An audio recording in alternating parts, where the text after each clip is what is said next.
Hey guys, welcome back to my channel. আজকে দেখব কিভাবে উইন্ডোজ 11 কম্পিউটারের পিন নাম্বার বা পিন কোড চেঞ্জ করতে হয়। তো চলুন শুরু করা যাক।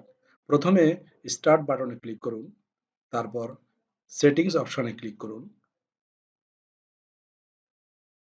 সেটিংস অপশনস থেকে অ্যাকাউন্টস অপশনে ক্লিক করুন, তারপর ডান পাশে সিলেক্ট করুন সাইন ইন অপশনস।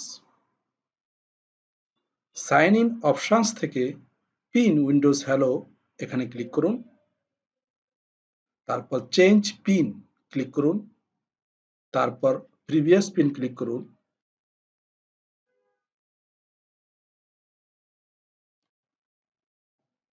তারপর নিউ পিন দুইবার ক্লিক করুন,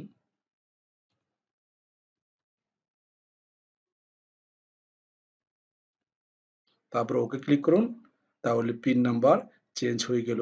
আশা করি ভিডিওটি ভালো লাগবে, আর ভালো লাগলে অবশ্যই সাবস্ক্রাইব করতে ভুলবেন না।